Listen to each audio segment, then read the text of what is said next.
मुदच्यते पूर्णस्य पूर्णमादाय पूर्णमेवावशिष्यते। ॐ शान्ति शान्ति शान्ति। शङ्करं शङ्कराचार्यं केशवं बादरायणं सूत्रभाष्यकृतौ वन्दे भगवन्तौ पुनः पुनः। ईश्वरो गुरुरात्मेति मूर्तिभेदविभागिने व्योमवद्व्याप्तदेहाय दक्षिणामूर्तये नमः। दक्षिणामूर्तये नमः। ॐ शान्ति शान्ति शान्ति। बृहदारण्यक उपनिषद के चतुर्थ अध्याय तृतीय ब्राह्मण मंत्र संख्या 17 का भाष्य चिंतन करना है। आइए सर्वप्रथम 17 नंबर मंत्र का उच्चारण करते हैं। सबा एष एतस्मिन् बुद्धान्ते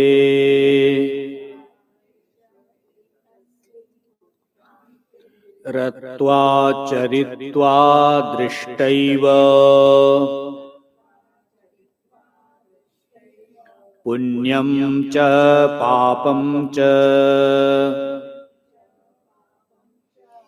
पुनः प्रतिन्यायम् प्रतियोन्या द्रवति स्वप्नान्तैव सबा एष एतस्मिन् बुद्धान्ते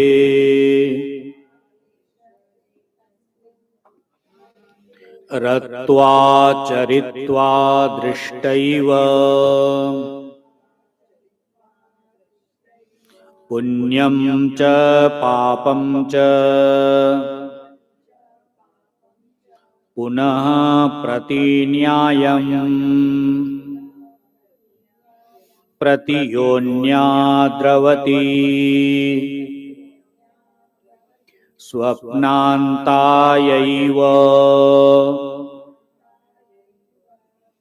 स एष पुरुषः, मंत्र का अर्थ देखिए।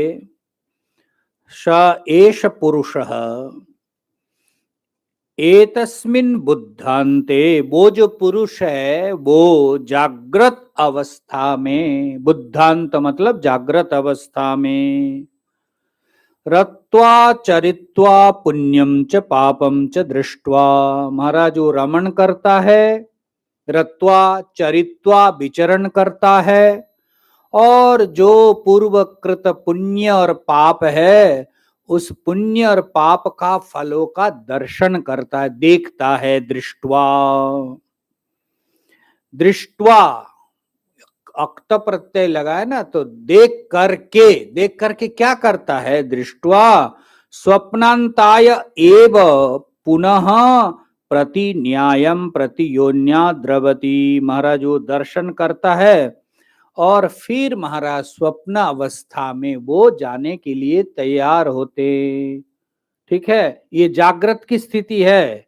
पुण्य पाप का आप दर्शन करते हैं, दर्शन करने के बाद आप पुनः वो पुरुष जो है जागृत में, ये स्वप्न में जाने के लिए तैयार होते हैं। इसलिए यहां लिखते हैं स्वप्नावस्थांतरे न उद्देश्य, स्वप्न के उद्देश्य से, स्वप्नावस्था के उद्देश्य से वो निकल पड़ता है। हम लोगों ने प्रारंभ के जो भाष्य है उसको देखा था, मंत्र के भाष्य पढ़ा था थोड़ा, नहीं मंत्र का ही। हाँ, कारकावभासकत्वेन, यहां से, हाँ ठीक है ठीक है। हाँ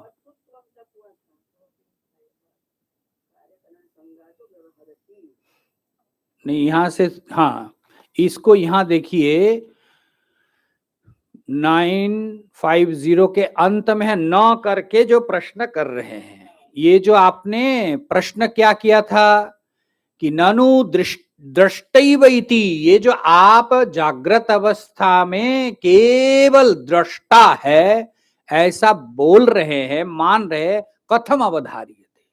अच्छा, दृष्टा होना अच्छा लगता है कि नहीं आप लोगों को? ये तो बात जान दो, शास्त्र अभी छोड़िए थोड़ी देर के लिए। इतना बड़ा प्रोग्राम चल रहे हैं ना, इसमें इन्वॉल्व होना अच्छा है कि दृष्टा बन करके देखना अच्छा है? बताओ। दोनों, ये गड़बड़ वाली बात है। ये तो बड़ा बेकार हो गया। तो दोनों नहीं, देखिए कभी कभी ऐसा होता है, मैं बता रहा हूं कि बहुत किया बहुत किया, मल महाराज अब तो महाराज वो सब बहुत किया, अब तो मैं केवल साक्षी भाव से देखता, बोलते हैं कि नहीं आप लोग? बोलते भी है ना। तो दृष्टा बनना पड़ेगा, तब जाकर शांति मिलेगी महाराज। क्यों? क्योंकि आपका घर ही है दृष्टा, आप दृष्टा स्वरूप है। ये जो आपने ये लटपट किया ना, ये आपका विरुद्ध धर्म है। इसलिए जब तक आप दृष्टा के भूमिका में नहीं पहुंचते महाराज, जो जो कर्म करते हैं, जो जो कर्म के साथ लिपटते हैं महाराज, उनको दुख जरूर होगा। दृष्टा बन करके देखिए, सब बहुत बड़ा आयोजन है, कितने लोग काम कर रहे हैं, लेकिन वहां अगर कोई ऐसे सत्ता है, व्यक्ति है कि मात्र दृष्टा की तरह देख रहे हैं, कितना आनंद होगा। हाँ, यहाँ पहले होना चाहिए, खटर पटर करने का स्वभाव बन गया तब तो मैं चुप बैठा नहीं जाएगा ना। तो इसीलिए हम लोग का किसी किसी का देखिएगा चुपचाप, कोई मतलब नहीं, आकर के फालतू के ही बोलते रहेंगे, ऐसे भी होता है। तो ये दोष तो है ही, लेकिन दृष्टा बनना यह भी एक, क्योंकि हमारी इतनी ज्यादा कर्म के प्रति प्रवणता है ना, शांति से रह नहीं पाते हैं, खटर पटर लगा। और ये जो कल आप बता रहे एक के बाद एक प्लान, ये महाराज 80-90% खत्म हो गया, अब दूसरा प्लान आ गया, 10% बाकी रहते रहते दूसरा प्लान को हम हाथ में। हाँ, तो इसीलिए महाराज थोड़ा दृष्टा भाव से, और दृष्टा मतलब ऐसा नहीं कि सब कुछ आपके आंखों के सामने हो रहे, परंतु शरीर से तो बिल्कुल ही नहीं, मन से भी आप उतना ही अनासक्त, तब जाकर के आप दृष्टि दो, नहीं तो आपको महाराज बल नहीं है। हाँ, तो मन से आप अरे ऐसे किया, अरे ऐसा बिगड़ दिया, अरे ऐसे, तो आप तो कहाँ, तो उसी में लग गए ना, आप दृष्टा भाव कहाँ रखे? जो मैंने किया बहुत किया, अब जो हो रहे, अगर वो खराब हो रहे, बर्बाद हो रहे, डूब रहे, तो डूबने दो मुझे, इससे इस रूप से अगर छोड़ सकते हैं अभ्यास, तब जाकर हमारा थोड़ा शांति। बोले आप तो मंच में बैठे बैठे बढ़िया ही बोल रहे, हम तो संसार में आपके लिए ही बोले, करना पड़ेगा अगर शांति, बस ये है। और इसमें क्यों शांति है? क्योंकि ये देखिए कि दृष्टैव, ये आपका स्वभाव है, जागृत स्वप्न सुसुप्ति में आप केवल देखने वाला है, हमारे करने धरने वाला आप करता है ही नहीं। तो इसीलिए यहां प्रश्न कर रहे, ननु दृष्टैव इति कथम अवधार्यते, क्यों तर्क दे रहे, करोति च तत्र पुण्य पापे, महाराज पुण्य पाप करता है और तत्फलम च पश्यते, इसीलिए उसका फल को वो देखता है। तो पुण्य पाप किया नहीं और वो फल देख रहा है, ऐसा तो होता नहीं है, जरूर पुण्य और पाप किया है। तो इसीलिए आप कैसे दृष्टा मान रहे हैं? प्रश्न आ गया ना, अब उसका उत्तर दे रहे न। हाँ, मिल गया ना पंक्ति, कारका कारक अवभासकत्वेन, देखिए शब्द एक साथ, कारकावभासकत्वेन, इसको अलग, कारक अवभासकत्वेन क्या है? कर्तृत्व उपपत्त्यते, न कर्तृत्व उपपत्ते है। हाँ, कर्तृत्व कैसे है देखिए, ख्याल कीजिए, आत्मा अथवा पुरुष में कर्तृत्व को कैसे ये मान रहे हैं, स्वीकार कर रहे हैं, कहते हैं कारक अवभासक रूप में, महाराज आपके पास जितने इंस्ट्रूमेंट है उसको प्रकाशित करने वाला है, तो प्रकाशित करने वाला अवभाषक होने के कारण इस दृष्टि से उनको कर्ता माना गया है।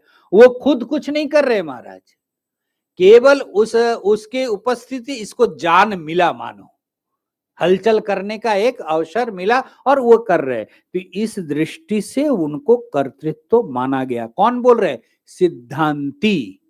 ख्याल कीजिएगा, पूर्व पक्ष तो कर्ता मानते ही है, लेकिन सिद्धांती बोले नहीं नहीं नहीं, पुण्य पाप की जो दृष्टा मैं बताया ये सही है, और तुम जो कर्ता बोल रहे इसमें मैं ये तर्क दे रहा हूं भैया, वो सारे इंद्रियों के अवभाषक है, इसलिए तुम उसको कर्ता बोल रहे हो। ठीक है।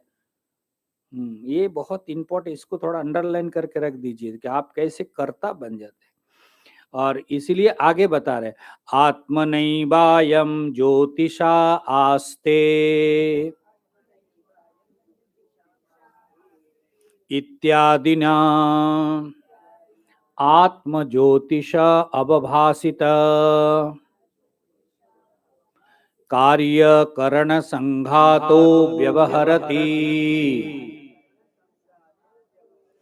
तेन अस्य कर्तृत्वम् उपचर्यते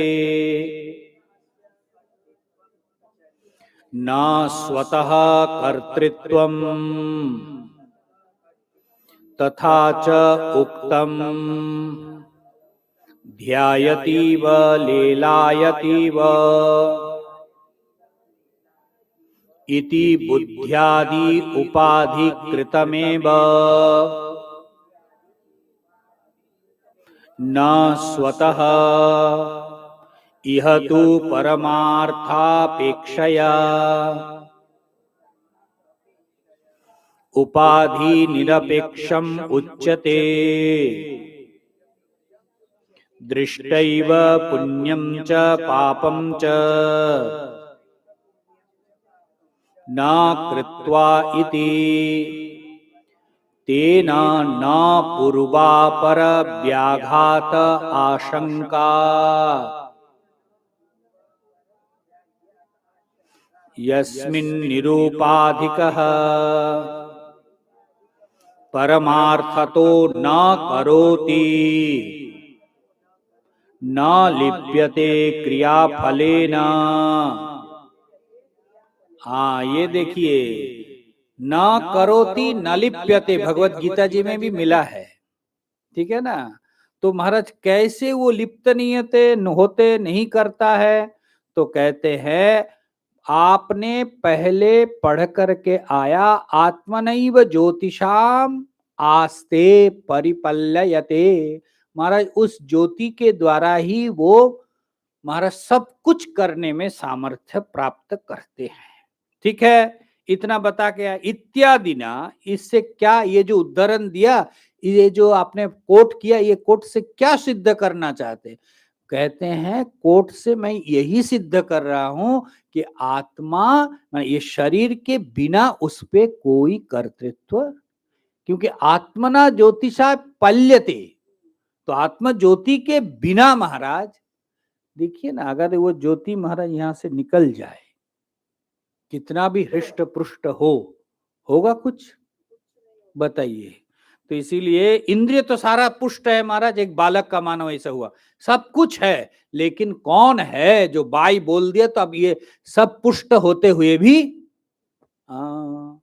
तो कोई तो महाराज उसको ताकत देने वाला, प्रकाशक करने वाला, जिसको अवभाषक के रूप में कहा गया, वो कौन है? कहते आत्मनाइव ज्योति।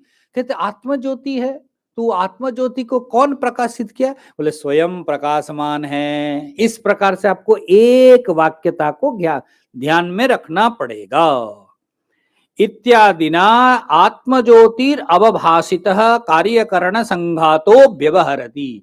ये जो कार्यकरण का संघात है ना, संघात मतलब ये शरीर, कार्यकरण का जो ये संघात है, समूह है, ये शरीर, इसमें जो कुछ भी कार्य हो रहा है संघात में व्यवहार, उसके मूल में महाराज वो चैतन्य, वो पुरुष का ही हाथ है। हाथ बोलने से भी फिर आप लोग कुछ और ना सोचो, उन्हीं का अवभाषकत्व है, ठीक है ना। तेनस्य कर्तृत्वम उपचर्य, इसीलिए महाराज उनको कर्तृत्व, उनमें कर्तृत्व का उपचार विधान अथवा कहा गया है, वो कर्तृत्व है, ठीक है ना। न स्वतः कर्तृत्व, इंद्रियों में भाई स्वतः कोई कर्तृत्व, देखो कितना, ये थोड़ा चिंतन करे कि इंद्रिय के अपनी कोई ताकत नहीं है महाराज, वो अलग बात है, जड़ तो है लेकिन कोई ताकत नहीं है। लेकिन वो कौन है जिसके कारण ये बलवान है? अब उसको भूल गए महाराज, मैं बलवान हूं, तो यही अभिमान हो गया ना। अगर थोड़ा चिंतन भी करे कि भाई हमारे पूरे एनाटॉमी के बारे में हम कितना जानते हैं, मैं सब जानता हूं, अच्छा ठीक है सब जानते हो, चलाओ। वो तो परमात्मा ने थोड़ा अनुग्रह कर दिया, इसीलिए कभी कभी हर स्टेप पे आके खड़े नहीं है, मैं कर रहा हूं, है मैंने किया है। अगर ऐसे बोलने वाला आ जाते महाराज और देखो वो बेचारा हंसता होगा, मुस्कुराता, देखो कैसे बेवकूफ आदमी, मूर्ख, मैं सारा कराता हूँ, खुद क्रेडिट लेते हैं, मैंने किया, मैंने किया, मैंने किया, अल्लाह, ठीक है ना। इसलिए ये जो शारीरिक विघटन है ना, उसको बहुत ख्याल करना चाहिए। हम लोग हमारे आंखों के सामने कितने लोगों को देखिए ना, हम देखते ना महाराज इतना मैं, और महाराज अब तो ऐसा है कि वो मैं बोलने लायक भी नहीं रहा। आप बताओ अब कौन कह रहा था महाराज, कौन कह रहा था, कौन अभिमान कर रहा था? तो इसी प्रकार महाराज ये जो अवभाषकत्व है, कर्तृत्व है, मैं करता, ये केवल मात्र व्यवहार के लिए है, कार्यकरण, न स्वतः कर्तृत्वम, इंद्रियों में, शरीर में स्वतः स्वयं का कोई कर्तृत्व, बताओ। तथा च उक्तम ध्यायतीव लेलायतीव, इसीलिए महाराज मानो कि वो ध्यान कर रहा है, मानो कि वो कांप रहा है, असल में वो तो स्थिर, ठीक है। इति बुद्ध्यादि उपाधि कृतम एव न स्वतः, महाराज तो ये कैसे आप कर रहे हैं? कहते महाराज बुद्धि मन ये सब को उसमें प्रकाशित करके, इस सब में मैं करके, चैतन्य का अवभास कहां पड़ रहा है महाराज? आभासित सत्ता बोल रहे हैं ना, तो चैतन्य का प्रकाश सर्वप्रथम कहां है? हाँ देखिए, सर्वत्र वो प्रकाश पड़ रहे, परंतु जब दर्पण में पड़ते तो उसका रिफ्लेक्ट होता है, ठीक चैतन्य अंतःकरण में जब पड़ते वो स्वच्छ है, तब महाराज ये सारे मैं बोलने लगा, ठीक है ना। वो चैतन्य को ख्याल कर, वो चैतन्य सर्वत्र है, तो यहाँ क्यों नहीं दिख रहे? कई बार होता है ना, यहाँ क्यों नहीं? बोले महाराज इसमें देखने की योग्यता नहीं है, अस्वच्छत्वात्, ये अस्वच्छ है, लेकिन यहाँ चैतन्य स्वच्छ है, इसलिए उसमें प्रतिबिंब पड़ा, और प्रतिबिंब पड़ते ही मैं बोलने लगा। इसलिए स्वच्छता अस्वच्छता भी कारण है। इस प्रकार से महाराज बुद्ध्यादि उपाधि, इसलिए उपाधि शब्द से परिचित है ना, उपाधि महाराज जो उनके ऊपर नहीं है, मतलब उनके अवयवगत नहीं है, हाँ समीप में रह करके उसको समझाते हैं। प्रेजेंस भी नहीं है, जैसे मान लीजिए कैसे भाई महाराज देवदत्त का घर कहाँ है? बोले वो देखो काकवत देवदत्त से गृहम, जिस मकान के ऊपर बहुत सारे कौवा घूम रहे हैं ना, उड़ रहे, वो देवदत्त का घर है। अब महाराज यहां से वो शुरू किया चलना, पहुंचते पहुंचते काक महाराज गायब। अब लेकिन उनको पता लग गया ना यही मकान है, तो दूर से उसको बता दिया उपाधि से कि भाई ये है। और फिर कल मैंने स्फटिक का दृष्टांत दिया था, रक्त स्फटिक, तो रक्त स्फटिक कैसे? स्फटिक तो स्वच्छ है, कहते उपाधि के कारण आप में वो रक्तता दिख रहा है, ठीक इसीलिए महाराज आप जो कर्ता बन के बैठे ना मालिक, ये उपाधि के कारण है, और ये उपाधि जहां जहां है यही व्याधि है, बीमारी है, समझ लेना इसीलिए ये उपाधि के कारण उसको कर्ता के रूप में माना जाता है, न स्वतः। यह तो परमार्थ अपेक्षया उपाधि निरपेक्षम उच्यते। यहां जो बताया ना, वो केवल पुण्य और पाप को देखता है, तो महाराज परमार्थ दृष्टि से उनको बताया। ख्याल कीजिएगा, इंद्रिय के द्वारा वो कर रहा है, फिर भी उसको क्यों बोल रहे वो नहीं महाराज, वो पुण्य पाप को देखता है, करता नहीं है। तो कहते परमार्थ दृष्टि से उनको अकर्ता माना गया है। उपाधि की दृष्टि से देखो तो वो करता है उपाधि के द्वारा, लेकिन पारमार्थिक दृष्टि से उसमें कोई कर्तृत्व। तो अब आप बताइए, आप क्या है महाराज?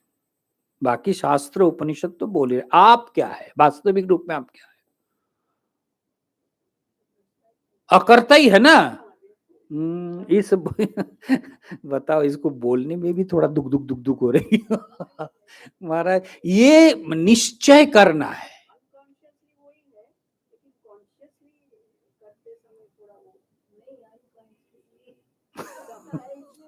हाँ बिल्कुल, हम लोग मैंने कौन सा सान को किसी भी लेवल पे है ही नहीं महाराज वो भी। तभी देखो ना, करता करता अपने को ऐसा मान बैठा है कि शास्त्र प्रतिपादन करे कि तुम अकर्ता हो, लेकिन वो जैसे कहीं दूर का कोई तत्व है उसको बता रहे ये मैं हूं, ये अभी तक उतना। तो ये अगर हो जाए तो महाराज बड़ा कल्याण। इसलिए बारंबार श्रवण बहुत आवश्यक है कि मैं करता।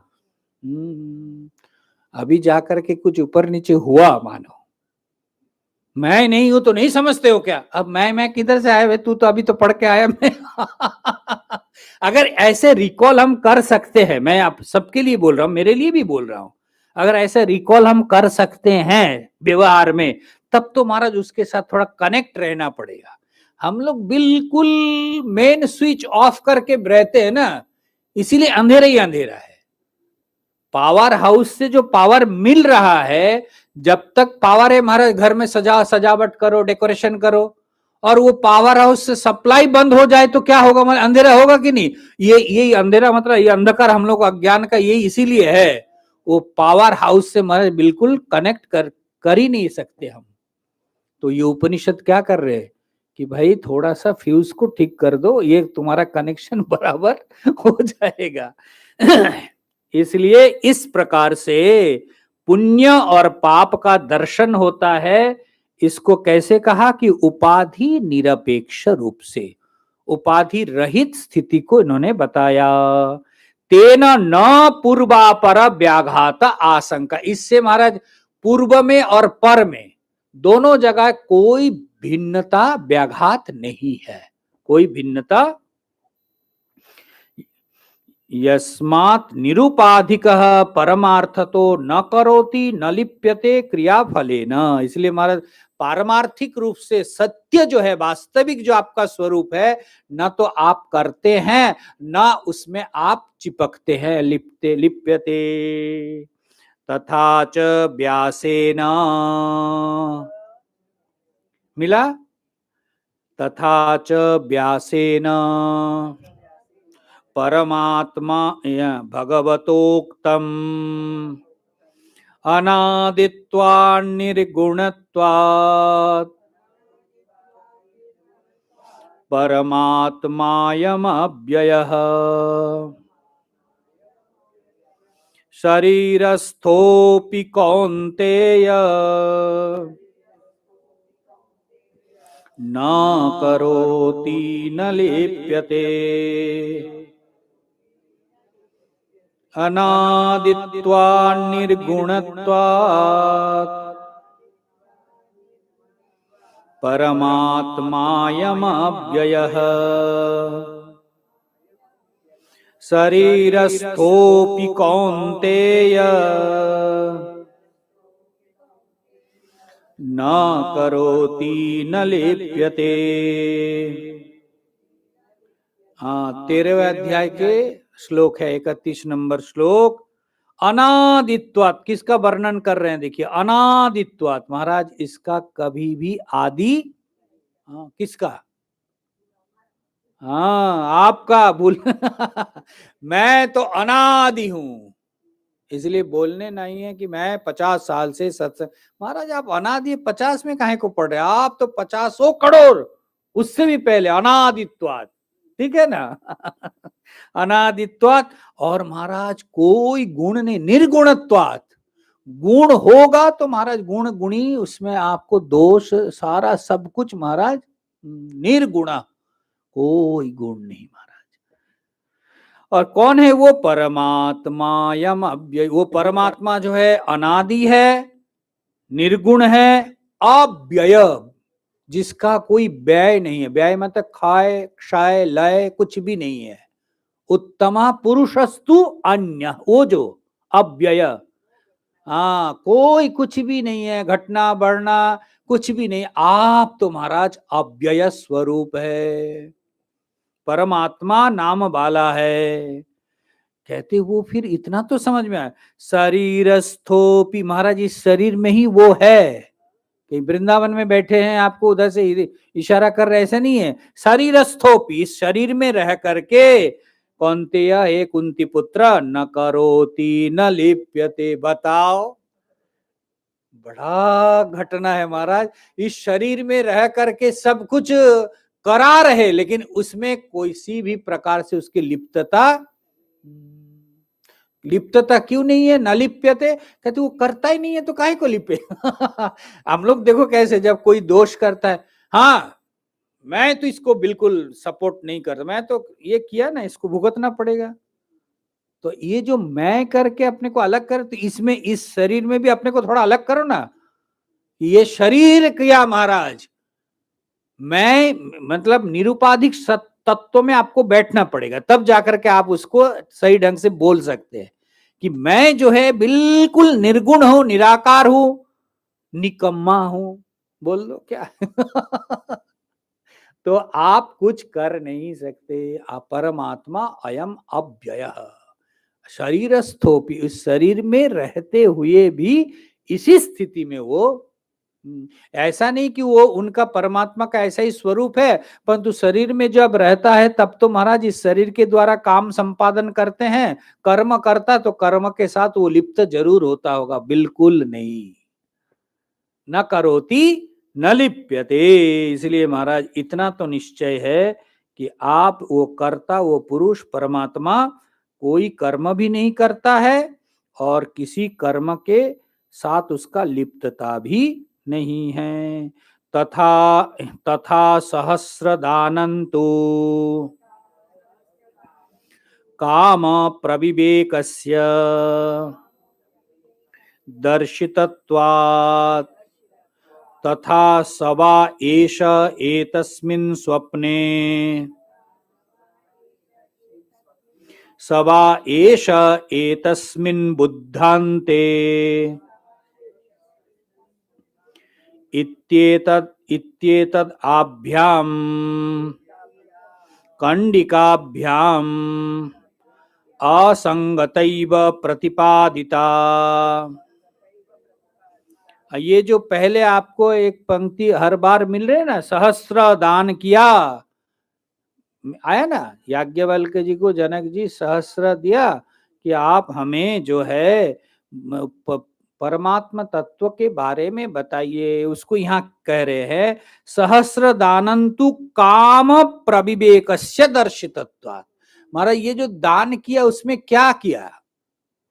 काम कर्म करने की एक विवेक प्रविविक्तता को दिखाया। असल में आप जिसको समझा रहे वो क्या तत्व है?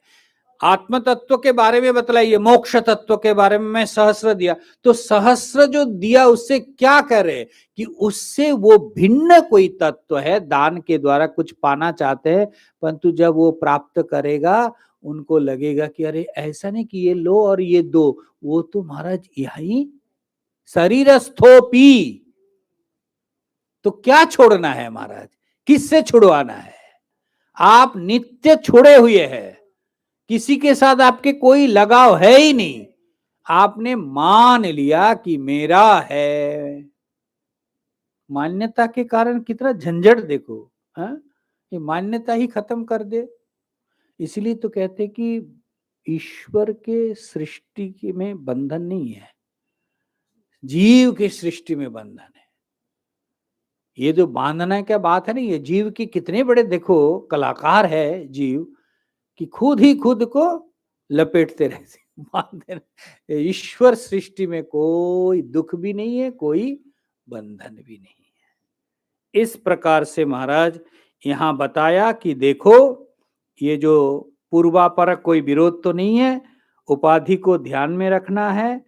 और इस प्रकार से इन्होंने जो बताया कि कर्म पूर्व कर्म विवेक के लिए वहां सहस्र दान का वर्णन किया, क्योंकि पूर्व में उन्होंने कुछ बताया ना, फिर न जनक जी ने 100 मुद्रा दिया, फिर कहा कि आप मुझे मोक्ष के लिए बताइए, तो पूर्व को बताने के लिए उसके एक दृष्टांत दिया।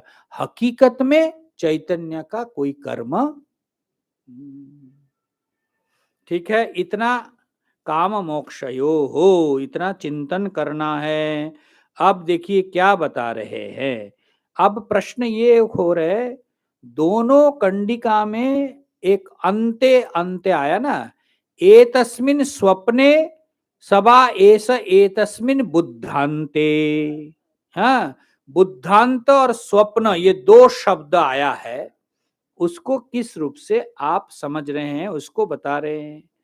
बुद्धांत मतलब क्या, और तो स्वप्नांत शब्द सुनने से क्या लगता है, स्वप्न के अंत भाग, और बुद्धांत मतलब जागृत के अंत भाग, है ना। तो ये शब्द पर थोड़ा ध्यान दीजिए, क्या बोल रहे हैं। सबा एतस्मिन् बुद्धांते सबा एतस्मिन् स्वप्ने, ये जो दो श्रुति का उद्धरण दिया, ये दोनों श्रुतियों के द्वारा क्या बता रहे, कहते हैं दोनों के द्वारा असंगता का प्रतिपादन किया जा रहा है। कौन जा रहे महाराज, स्वप्नांत और जागृत के अंत में कौन जा रहे, जो महाराज वहीं चिपक के रहेगा वो तो उनका जाना आना संभव नहीं है। तो जो जा रहे इसका मतलब उसके साथ उसका कोई संलिप्तता। तो आप जो जागृत से स्वप्न में जा रहे हैं, तो इतना जो इंपॉर्टेंट इसको छोड़ के ही जा रहे हैं ना, इसका मतलब है ये सारा इंपॉर्टेंट आप अपना मान्यता भर आपका कुछ भी इसके साथ। केवल इतना ही नहीं, ये जागृत स्वप्न को छोड़िए ना, जाना पड़ेगा कि नहीं, कहाँ, एकदम ऊपर। तो क्या लेके जाएंगे हमारी, इतना जो फाइल तैयार किए, इतना जो सब कुछ जाएगा कि नहीं। अच्छा, जाते समय अगर कोई बुला रहे 2-4 दिन रुक जाओ, ये सब फाइल तुमको पैक करके देता हूं, आप रुकेंगे, मैं रुकूंगा महाराज, तो फिर किसको आप देखो विचार करने के लिए। और भगवान नारायण ना करे कल ही अगर हमारा जाने का तैयार फाइनल है, हमें पता नहीं है, तो क्या हम इतने समय में समेट लेंगे। अच्छा, दूसरी बात है, आपको अगर किसी ने बताया कि अच्छा आपको जाने का समय आपको 7 दिन दिया जा रहा है, आप समेटो, कर लेंगे, सोच करके बताइएगा बड़ा मुश्किल है हमारा, क्यों, क्योंकि ऐसा बैठा है ना, ये तो माया बोलो अविद्या बोलो, ये हमको पता नहीं है भगवान भला किया, इसीलिए हम आराम से जी रहे कि बहुत साल जिएंगे, कल की खबर नहीं बेटा, बहुत साल जिएंगे। तो अब देखो 7 दिन 3 दिन हमको समय दे कि तुम अपने को समेट लो, अब महाराज तुमको जाना है। परीक्षित को भी ऐसे ही 7 दिन में ही जाना पड़ा बेचारा, सडनली उनको पता चला ना, ऐसे सडनली पता चले ना हम लोग को, और रुकने का समय नहीं, इधर ही हार्ट फेल होकर के हम जाएंगे तो इसीलिए महाराज सब तैयार रहना चाहिए, कभी भी किसी भी वक्त पर अगर छोड़ना पड़े तो छोड़ के जाएं, क्यों, क्योंकि ये तो न तो मेरा था ना मेरा होगा। इस रूप से अगर आप विचार कर सकते तो फिर महाराज आनंद से आप, हम लोग सब जो है टेकअप जोन में ही बैठे हैं, परंतु पता नहीं कि यही फ्लाइट में भी बुलावा आएगा, ये गड़बड़ है हम लोग का, है ना, ये गड़बड़ है। इस प्रकार से भगवत भक्त जन यहाँ बताया कि देखो ये जो कुछ भी है विशेषित अंत शब्द जो है वो सुषुप्त अंत शब्द, और स्वप्नांत, ये दोनों जो है किस लिए बताया गया कि दोनों जगह पर उससे वो उसका कोई संबंध। ठीक है। अब देखिए,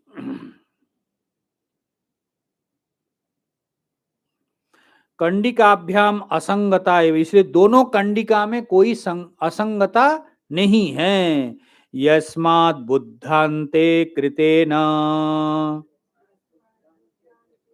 स्वप्नान्तं गतः संप्रसन्नो असंबंधो भवति तैः अन तैः अन्यादि कार्य अदर्शनात् तस्मात् त्रिषु अपि स्थानेषु स्वतो असंग एव अयम् अतो अमृतः स्थानत्रय धर्म विलक्षणः। हाँ, इसलिए यस्मात् बुद्धान्ते कृतेन स्वप्नांतम और स्वप्नांतम कृतेन संप्रसादः, ये जो क्रम बता रहे, बुद्ध्यांत से वो चल करके स्वप्नांत में गए, स्वप्नांत से चल करके वो सुसुप्ति नहीं, उसको संप्रसाद शब्द बोलिए, संप्रसाद में, और फिर संप्रसाद से आए स्वप्न में, स्वप्न से आए। तो कहते ये तीनों जगह जा रहे हैं। पंक्ति को देखिए कि स्वप्नांत यस्मात् बुद्धान्ते कृतेन स्वप्नांतम गतः संप्रसन्नो असंबंधो भवति। इस तीनों जगह पर कोई उसका संबंध, हाँ, इसीलिए कोई संबंध उसका नहीं है। तई ही अन्य अधिकार, अगर संबंध होता, इसलिए महाराज वह वहां अन्य कोई कार्य दिखता, अगर संबंध होता तो कार्य दिखता, तो कोई संबंध नहीं है महाराज। तो इसीलिए इतना ख्याल करना चाहिए कि भाई हमारे साथ किसी का कोई संबंध नहीं है, कभी नहीं होगा। मैं तो अकेला ही आया हूं, अकेला ही, अकेला क्या, अकेला शब्द भी नहीं बोल सकते, थोड़ा ख्याल कीजिएगा। अकेला शब्द भी अन्यवाची हो जाता है। हाँ, अकेला मतलब क्या, अन्य है, उससे आप अपने को, तो इसलिए वो शब्द भी देखिए अप्रोप्रिएट क्या है, वो शब्द भी आप प्रयोग नहीं कर सकते कि मैं तो अकेला हूं। अकेला कैसे महाराज, आप एकमेव, एकमेव, आप उसमें और कोई है ही नहीं। इस प्रकार से भगवत भक्त जन अन्यादि कार्य अदर्शनात्, इसलिए तस्मात् त्रिषु अपि स्थानेषु, तीनों स्थान में, जागृत स्वप्न सुसुप्ति, तीनों स्थान में स्वतो असंग एव अयम। महाराज वो स्वतः स्वयं ही असंग एव, कुछ दुनिया में कुछ नहीं है महाराज, मैं तो अकेला असंग। देखो हम जब बोल रहे हैं ना शब्द, शब्द को जब भी हम प्रयोग करते ना तो धर्म धर्मी गुण क्रिया आदि से, इसलिए शब्द प्रयोग भी ठीक ठीक नहीं होता है वो आत्म तत्व के बारे में। इसीलिए आप चैतन्य बोलो, चित्ता बोलो तो भी थोड़ा भार, उसको कुछ भी शब्द आप दो तो आप अपने मन से एक आकार उसमें डाल दिया, वो तो हमारा निराकार निरधिष्ठान अस्तित्व है, वो जो तत्व है उसी को यहां बता रहे। इसलिए तीनों स्थान में स्वतः असंग एव अयम, इसलिए असंग चूंकि है इसीलिए अतो अमृतः, वो अमरण धर्मा है, अमृत स्वरूप है, स्थान त्रय धर्म निरपेक्ष। हाँ, और स्थान के साथ उसका कोई संबंध धर्म धर्मी भाव भी नहीं है, उसका वो अतिरिक्त चैतन्य के सिवाय और कुछ भी। इसको इसीलिए मैं बोल रहा हूं, ख्याल कीजिएगा, कल शांति पाठ में आने वाला है सर्वम ब्रह्मोपनिषदम। अब देखो थोड़ा कॉन्ट्रडिक्शन जैसा लगता है ना, तो ये जो चैतन्य की प्रतिपादन चल रही यहां तो महाराज द्वैत का सर्वथा नाश, मतलब नाश भी शब्द बोलने है ही नहीं, एक चैतन्य, एक दृष्टा के रूप में, चैतन्य के रूप में मौजूद है, और महाराज वो सारी जगह पर अबाध गति से, और जब चाहे तब महाराज उनका आना जाना है। अगर किसी संबंध, किसी अवस्था के साथ उसका थोड़ा बहुत भी लगाव होता तो थोड़ा रुक करके हेलो हाय करके जाए, लेकिन कोई नहीं भैया, चल चल चल चल चल, बताइए। ठीक है ना, आपका स्वरूप मतलब आत्मा का स्वरूप देखो, और हम लोग कहाँ है, कितना घनघोर अज्ञान बोलो, अंधकार बोलो, कि इतना संगी साथियों के लिए रोते पीटते घूमते रहते हैं। आप तो महाराज असंग, और आप अगर न भी मानो कि मैं तो महाराज असंग नहीं मानता, न मानो, लेकिन जब जाने का समय होगा कौन जाएगा पहले ठीक करके रखो। ठीक है ना, आपका तो बहुत संगी है, आप मान रहे कि मेरा मैं असंग नहीं हूं, संगी हूं, ठीक है, बहुत बढ़िया। कोई साथ में होगा कि नहीं, इतना लंबा जर्नी में आप जो निकलेंगे। देख लीजिए, तो महाराज फालतू क्यों, कोई अपना साथी तो होने वाला नहीं है, अकेला ही चलना है। तो अकेला अपने खुद मजबूत हो जाओ, क्योंकि उस ज्ञान से, तत्व ज्ञान से आप अपने को मजबूत कर लीजिए बस। और वो ज्ञान क्या है कि मैं जो है बिल्कुल असंग हूं, किसी भी परिस्थिति, किसी भी अवस्था, किसी भी स्थिति के साथ कोई मेरा लगाव। इस प्रकार से स्थान त्रय विलक्षणता को प्रतिपादन किया। अच्छा, अभी जो है प्रतियोन्या द्रवती, उसका अर्थ करेंगे, इसका कल चिंतन करेंगे। इतना, ये जो मुख्य, ये प्रत्येक मंत्र का ना एक हृदय पक्ष होता है, हार्ट। तो ये इतना जो हिस्सा है ना, हृदय पक्ष है, हार्ट।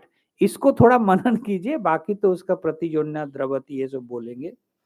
ओम पूर्णमदः पूर्णमिदं पूर्णात् पूर्णमुदच्यते पूर्णस्य पूर्णमादाय पूर्णमेवावशिष्यते। ओम शांति शांति शांति। शंकरं शंकराचार्यं केशवं बादरायणं सूत्रभाष्य कृतौ वंदे भगवन्तौ पुनः पुनः। ईश्वरो गुरुरात्मेति मूर्तिभेद विभागिने व्योमवद्व्याप्तदेहाय दक्षिणामूर्तये नमः। ओम शांति शांति शांति। नमः पार्वती पते, हर हर महादेव।